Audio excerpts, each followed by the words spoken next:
Most polyglots cannot really understand how hard it is to learn your first language. Everyone can learn a language, but it's true. When I learned English, I was a kid, so I don't remember the struggles, I don't remember how I did it, it just happened. And also because I already spoke Catalan and Spanish, then I learned English, every language was a little bit easier afterwards. I'm not denying that. So today we're talking to Max from I'm Max and I'll teach you English. He's a Spanish native speaker who started learning English when he was in his early 20s, and he will tell us how his process was, how he went from a complete beginner to a proficient level, and also how he then decided to start his own podcast, which is called the Heroic English Podcast. Thanks a lot to my patrons and everyone supporting me. If you want to support me as well, you can become a patron or a member or donate on Ko-Fi. Now, if you're a member or a patron, you'll get to see the whole interview there, because basically now I'm selecting the highlights and just giving them to you, and so you're not getting the whole interview, but the most important parts. I hope you like this new format, and if you're ready, let's get started.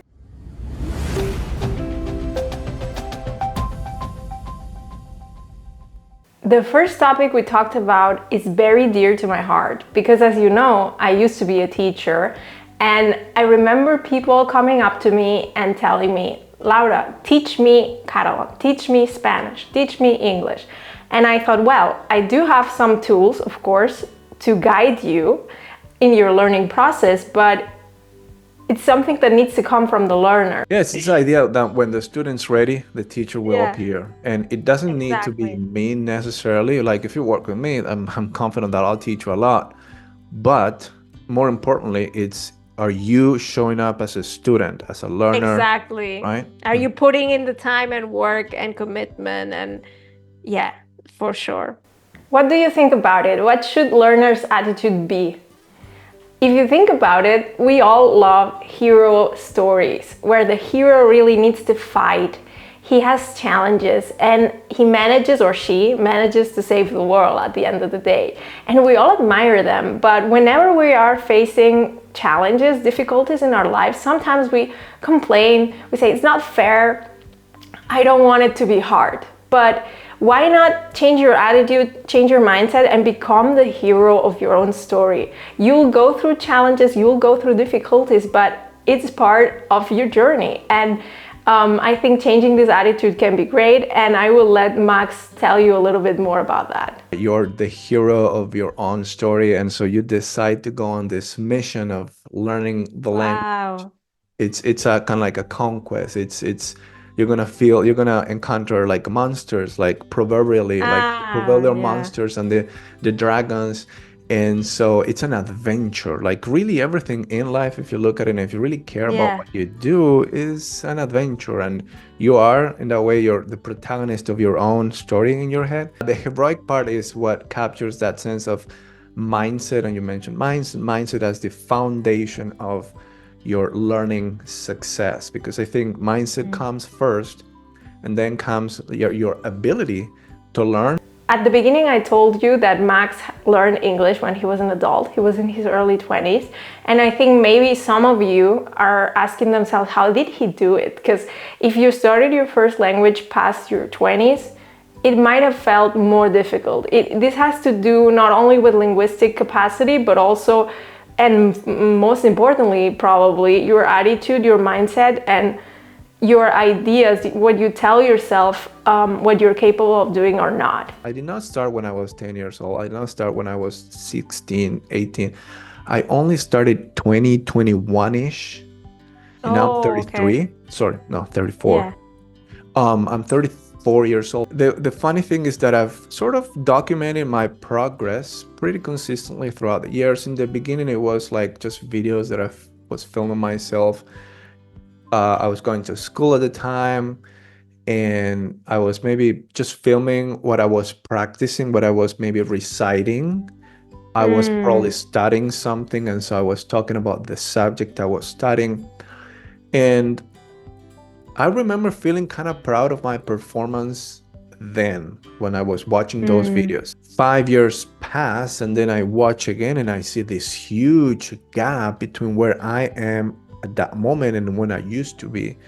And it makes you feel, wow, I come a long way. And yeah, so now 10 years have passed and I look back and really, it's really clear that I used to be A1. Then I saw, oh, this video, I'm speaking a bit better. Maybe I'm A2 here. Then there's this couple of years when I was in the B level, B1, B2, C1, and then C2. I guess I'm the highest level. Mm-hmm. But yeah, it's a journey. It's the hero, right? Like myself, I did not have it easy. Something I advocate these days a lot is the power of your environment, your community, who you surround yourself with. Mm-hmm. And while I was progressing in my language skills, I always thought that, oh, I'm just being consistent. I'm passionate, so I have this positive attitude about my learning. I'm putting in the effort, which I think is very, very important. But I think even like the foundation of all that has always been having a community of people Mm. that were into the same thing, doing the same thing. They inspired me, they encouraged me, they challenged me, they provided that opportunity to practice it. And that was something that was always a constant. I feel like Max raised a super important topic, which I feel we haven't touched upon so much in this channel, which is community. What should be your environment when learning? Can you really learn in isolation? And it is very interesting, and thinking back, I never really focused on that too much in this channel, but I do feel like community is everything.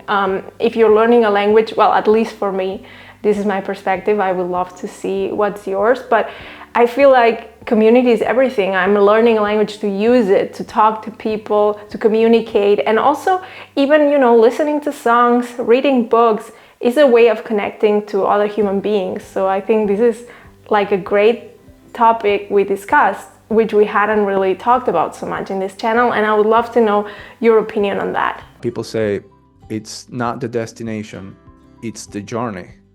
That's Yeah, the saying, right? I add a second part to it and I say it's not the destination, it's not the journey even, it's who you are traveling with. So let's become the heroes of our own journey, and let's find a community where we can really learn, where we can really thrive, when we can really connect to others learning the same that we are learning. But what about being stuck? Sometimes you feel like, well, I'm doing all these things and I'm not making any progress. And what to do when you're feeling stuck? I would like to ask you some questions, and one of them would be, okay, so how often do you practice it and who do you practice it with? Do you have that environment, that supportive environment around you? You don't have it? Okay, what could you do to have it? And so that's one of the things that I'm the most passionate about, and I have that's a great. community on Facebook, the Heroic English community. You can find it as Heroic, if I may drop the name. I'll just also, Heroic English Fluency and Mindset Development. That's on Facebook. And so we are a group of like-minded, passionate individuals learning English, learning other languages, some of them, right? And yeah, we support, we challenge, we encourage one another. Yeah, that's it's fun. Cool. And yeah, I think practice is the most important thing, and you practice your skills with other people. Of course, nowadays we have ChatGPT, if you're into it. Yeah.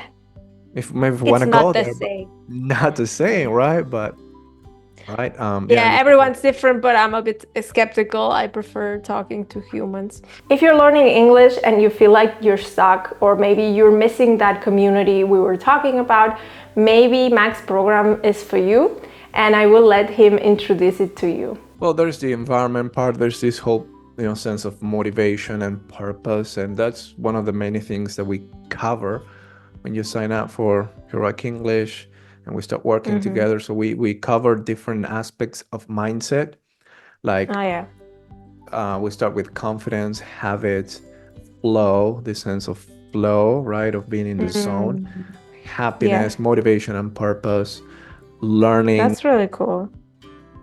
Core values, and a few more things. And so we have these chats, these conversations. We take some of the biggest ideas from books and authors that have these revolutionary ideas, concepts, and insights, and we discuss them. And so That's cool. we also focus on the tools of the language, right? On the vocabulary, grammar, pronunciation, all those things. Because I mean, learning a language is, mastering all the elements and pieces of the puzzle that allow you to speak English fluently. So to So answer in your your question, group, okay. in your group or the different groups you have, is there like a specific level people should have, or is it like all mixed together? Yeah, definitely intermediate, starting at intermediate, or if you are a bold beginner, but like A2 and not A1, like from scratch, probably not the right time. Just give yourself the time to develop your skills and then join Heroic English. But if you're an A2 that is really bold, I'm all for it. Like let's collaborate, let's work together, right? Cool. We also did a video with Max, which you can see here or here. And yeah, I hope you like this video. If you want to see the whole interview, you can go watch it if you're a patron or if you become a member. And it was lovely to be back. It took me a while. I took some weeks off and it was nice, and I'm happy I did, but I'm also happy to be back. I hope you're doing great and hope to see you very soon. Bye bye.